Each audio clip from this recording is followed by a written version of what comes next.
ఆధునిక కాలంలో విద్యార్థులలో చురుకుదనం అనేది చాలా తక్కువగా ఉంటుంది. తరచుగా అనారోగ్య సమస్యలు పెరుగుతూ ఉన్నాయి. అనారోగ్య సమస్యలు తగ్గింపజేయటానికి, పిల్లలలో చురుకుదనాన్ని పెంపొందింపజేయటానికి, ఆత్మవిశ్వాసాన్ని అందిపుచ్చుకోవటానికి ఆదిత్య మంత్రం విశేషంగా సహకరిస్తుంది. సూర్యుడు ప్రత్యక్ష సాక్షీభూత దైవం. సూర్యుడి అనుగ్రహం ఉంటే అందరిలో చైతన్య శక్తిని పెంపొందింపజేసుకోవచ్చు. అలాంటి చైతన్య శక్తిని పిల్లలలో కలిగింపజేసి పిల్లలలో అద్భుతమైనటువంటి ఆత్మవిశ్వాసాన్ని ప్రోధి చేసి ఆరోగ్య ప్రాప్తిని అందిపుచ్చుకోవటానికి, మనోవికాసాన్ని సిద్ధింపజేసుకోవటానికి ఆదిత్య మంత్రం అద్భుతంగా సహకరిస్తుంది.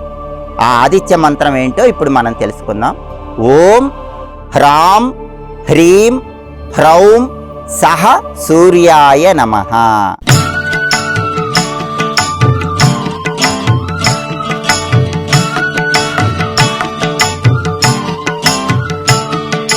ఇది చాలా శక్తివంతమైనటువంటి ఆదిత్య మంత్రం.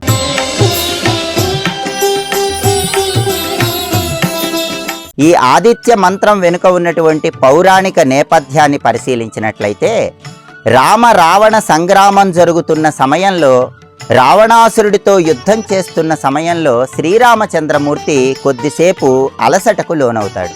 ఆ సమయంలో అగస్త్య మహర్షి శ్రీరామచంద్రమూర్తి దగ్గరకు వచ్చి శ్రీరామచంద్రమూర్తిలో ఉన్నటువంటి అలసట మొత్తం తొలగింపజేయటానికి ఆదిత్య హృదయ స్తోత్రాన్ని ఉపదేశిస్తాడు. ఆదిత్య హృదయం స్తోత్రం మొత్తం కూడా ఒక మంత్రంలాగా జపించటం ద్వారా మళ్ళీ అలసటను తొలగింపజేసుకుని యుద్ధరంగంలో రెట్టించిన ఉత్సాహంతో రావణాసురుడితో యుద్ధం చేసి రావణుడి మీద విజయాన్ని సాధిస్తాడు. అందుకే ఆదిత్య మంత్రం అనేది ఎప్పుడైనా విద్యార్థులలో అలసట పెరిగిపోయినప్పుడు, చైతన్య శక్తి తగ్గిపోయినప్పుడు ఆ అలసట చైతన్య శక్తిని తిరిగి ప్రచోదనం చేయటానికి ఈ మంత్రం అద్భుతంగా ఉపకరిస్తుంది. అది ఈ మంత్రం వెనుక ఉన్నటువంటి పౌరాణిక నేపథ్యం. అందుకే ఓం హ్రాం హ్రీం హ్రౌం సహ సూర్యాయ నమః ఈ మంత్ర పఠనం సంపూర్ణంగా చైతన్య శక్తిని కలిగింపజేసి విద్యార్థులు జీవితంలో అద్భుతాలు సృష్టించేలాగా ఈ మంత్రం చక్కటి అనుగ్రహాన్ని కలిగింపజేస్తుంది. ఈ మంత్రంలో ఉన్నటువంటి అర్థాన్ని పరిశీలిస్తే, ముందుగా ఈ ఆదిత్య మంత్రం ఓంకార ప్రణవ స్వరూపంతో ప్రారంభమవుతుంది. సృష్టికి మూలం అకార ఉకార మకార శక్తి సంయోగమైనటువంటి ఓంకారంతో ఈ ఆదిత్య మంత్రాన్ని ప్రచోదనం చేయాలి. ఆ తర్వాత ఈ మంత్రంలో ఉన్నటువంటి మొట్టమొదటి బీజాక్షరం హ్రాం.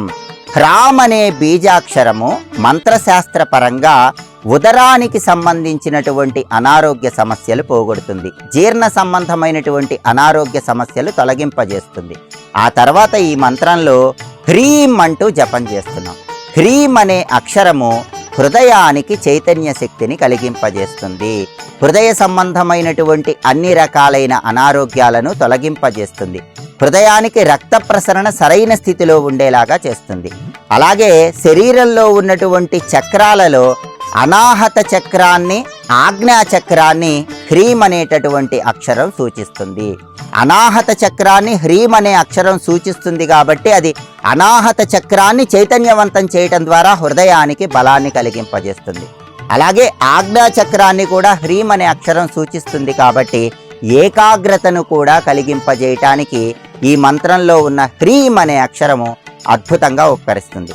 ఆ తర్వాత హ్రౌం అనే అక్షరము జననేంద్రియాలకు సంబంధించిన అనారోగ్య సమస్యలు పోగొడుతుంది. జననేంద్రియాలు విద్యార్థులలో, చిన్నపిల్లల్లో బలోపేతం చేయటానికి హ్రౌం అనే అక్షరం అద్భుతంగా సహకరిస్తుంది. ఆ తర్వాత సహ అనేటటువంటి బీజాక్షరము కేంద్ర నాడీ మండలానికి సంబంధించింది, మెదడుకు సంబంధించింది. అంటే మెదడు, కేంద్ర నాడీ మండలము, పిట్యూటరీ గ్రంథులను చైతన్యవంతం చేయటానికి, మెదడుకు సంబంధించిన అనారోగ్య సమస్యలు రాకుండా ఉండటానికి సహ అనే బీజాక్షరం అద్భుతంగా ఉపకరిస్తుంది. సూర్యాయ నమః. చీకట్లు చీల్చుకుంటూ వెలుతురును, కిరణాలను ప్రసాదింపజేసేటటువంటి సూర్యనారాయణమూర్తికి నమస్కారం అనే అర్థంలో సూర్యాయ నమః అంటూ ప్రార్థిస్తున్నాం. కాబట్టి ఈ ఆదిత్య మంత్రంలో ఉన్నటువంటి గొప్పతనాన్ని మనం పరిశీలిస్తే, ఓం హ్రాం హ్రీం హ్రౌం సహ సూర్యాయ నమః అనే మంత్రాన్ని పఠించినప్పుడు శరీరంలో ఉన్నటువంటి అనేక అవయవాలు చైతన్యవంతమవుతాయి. దానివల్ల చైతన్య శక్తి పెరుగుతుంది, ఏకాగ్రత పెరుగుతుంది. ఆత్మవిశ్వాసంతో విద్యార్థులు అద్భుతమైన విజయాలు సాధించటానికి, చురుకుదనాన్ని పెంపొందింపజేసుకోవటానికి ఈ మంత్రం అద్భుతంగా ఉపకరిస్తుంది. అందుకే ఓం హ్రాం హ్రీం హ్రౌం సహ సూర్యాయ నమః ఈ మంత్రాన్ని తప్పకుండా విద్యార్థులందరూ జపించాలి.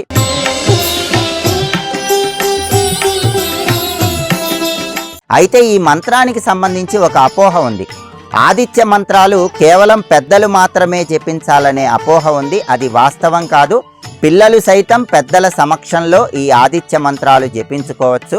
సంఖ్య ప్రధానం కాదు, భక్తి ప్రధానం. కనీసం 21 సార్లు లేదా 11 సార్లు సూర్యకిరణాలలో నిల్చొని ఈ మంత్రపఠనం చేసినట్లయితే సూర్యకిరణాల్లో ఉన్న చైతన్య శక్తి మొత్తం కూడా విద్యార్థులలో, పిల్లలలో ప్రవేశించి ఈ మంత్రపఠనం వల్ల అద్భుతమైన శుభ ఫలితాలను కలిగింపజేస్తుంది.